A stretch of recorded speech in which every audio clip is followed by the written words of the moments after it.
क्या कविता सिर्फ भावना होती है? क्या कविता सिर्फ भावना होती है या फिर कविता एक सोचने की कला भी है?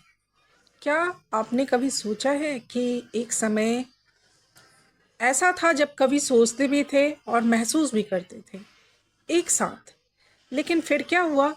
क्यों ये जो कविता है वो दो हिस्सों में टूट गई?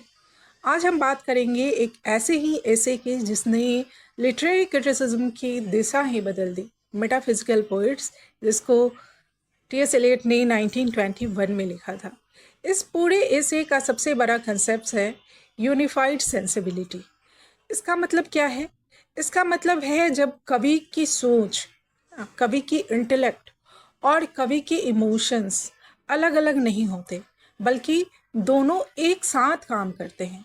तो मेटाफिजिकल पोइट्स के अंदर फीलिंग और थिंकिंग का परफेक्ट बैलेंस था। वो जब प्यार की बात करते हैं तो सिर्फ भावुक नहीं होते, वो उस पर तर्क भी करते हैं। यानी उनकी कविता दिमाग प्लस दिल दोनों का मिश्रण से बना है। हाँ, वो थिंकिंग भी करते हैं, प्लस उसमें इमोशंस भी होता है, तर्क भी होता है और इमोशंस भी होता है, फीलिंग्स भी होती है। अब एलियट कहते हैं कि डिसोसिएशन ऑफ सेंसिबिलिटी की बात करते हैं कि 17th सेंचुरी के बाद एक बड़ी समस्या आई, है ना। डिसोसिएशन ऑफ सेंसिबिलिटी का मतलब है कि सोच और भावना, है ना, इंटेलेक्ट और इमोशंस जो है वो अलग अलग हो गई। हाँ, डिसोसिएशन ऑफ सेंसिबिलिटी में क्या इनका कहना है कि सोच और भावना अलग अलग हो गई, और ये कब हुआ? 17th सेंचुरी के बाद। और इसके बाद के कवि या तो सिर्फ इमोशनल हो गए या सिर्फ इंटेलेक्चुअल हो गए। तो रिजल्ट क्या हुआ कि पोइट्री वीक हो गई, जो डेप्थ होनी चाहिए पोइट्री में, जो बैलेंस होनी चाहिए, वो ख़त्म हो गई। मेटाफिजिकल पोइट्री की जो विशेषताएं हैं, लेट बताते हैं कि मेटाफिजिकल पोइट्स क्यों इतनी खास हैं।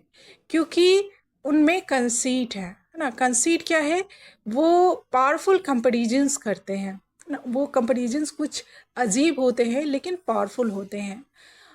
ड्रामेटिक, अचानक और ड्रामेटिक शुरुआत करते हैं।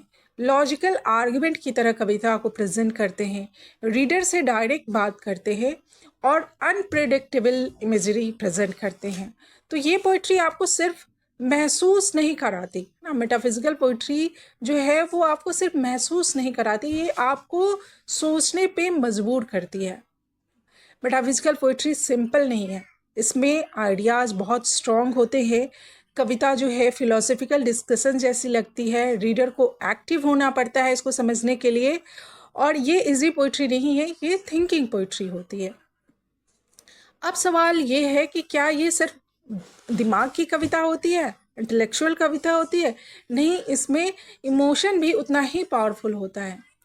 लेकिन ये इमोशन जो है वो अनकंट्रोल नहीं होता, ये डिसिप्लिन्ड होता है। और ये प्यार में भी यहाँ लॉजिक के साथ आता है ना। इस मेटाफिजिकल पोइट्री में प्यार भी लॉजिक के साथ आता है और पैशन भी कंट्रोल होता है। मेटाफिजिकल पोइट्स की सबसे बड़ी जो स्ट्रेंथ है, जो ताकत है, सबसे बड़ी ताकत की, ये ऑपोजिशंस को मिला देते हैं, ऑपोजिट थिंग्स को मिलाते हैं। जैसे body plus soul, science plus emotion, religion plus love, है ना, फिजिकल प्लस स्पिरिचुअल, ये सबको मिला के पोइट्री बनाते हैं। और यही जो इनका फ्यूज़न है ना, अपोजिट का फ्यूज़न जो है उनकी पोइट्री को कम्प्लेक्स और पावरफुल बनाता है। एलियट एक शानदार मेटाफर भी यहाँ देते हैं कि पोइट एज अ केमिस्ट ना।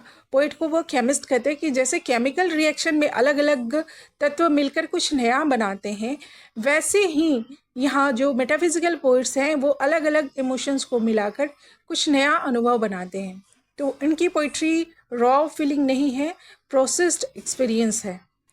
मेटाफिजिकल पोइट्स की जो लैंग्वेज है, भाषा जो है, वो सिंपल भी है और कम्प्लेक्स भी है। हाई और लो दोनों स्टाइल का मिश्रण है इसमें। उसमें विट भी है, चतुराई भी है और आयरनी का भी ये यूज करते हैं। तो कॉम्पैक्ट एक्सप्रेशन है, कम शब्दों में ये ज़्यादा अर्थ देते हैं, हर लाइन में डेप्थ होती है। तो ये कवि पर्सनल एक्सपीरियंस से लिखते हैं है ना, और लेकिन उसे यूनिवर्सल बना देते हैं। मेटाफिजिकल पोइट्स पर्सनल एक्सपीरियंस से लिखते हैं और इस तरह लिखते हैं कि वो यूनिवर्सल हो जाता है, और ये इनकी आर्टिस्टिक ट्रांसफॉर्मेशन है। एलियट कहते हैं कि मेटाफिजिकल पोइट्स अंडररेटेड हैं, वे ज़्यादा कंप्लीट पोइट्स हैं, उनके पास बैलेंस है। बाद के कवियों में ये बैलेंस जो है वो खो गया है, इसलिए एलियट चाहते हैं कि पोइट्री में फिर से वो यूनिफाइड सेंसिबिलिटी वापस आए। तो याद रखिए, metaphysical poets thought plus feeling together, है ना, उनमें थॉट भी है और फीलिंग भी है। और बाद के जो पोइट्स हैं उनमें थॉट और फीलिंग नहीं है, या वो इंटेलेक्चुअल बात करते हैं या फिर वो इमोशनल होते हैं, मतलब दोनों एक साथ वो नहीं दिखाते बाद के जो पोइट्स हैं। तो यही पूरा गेम ये एलियट ने अपने एसे में दिखाया है। अगर आपको ये लेक्चर समझ में आ रहा है तो आप लाइक, शेयर और सब्सक्राइब करना नहीं भूले। ऐसे ही पावरफुल लेक्चर्स के साथ मैं हमेशा आते रहूँगी और ये सब आपको एग्ज़ाम्स में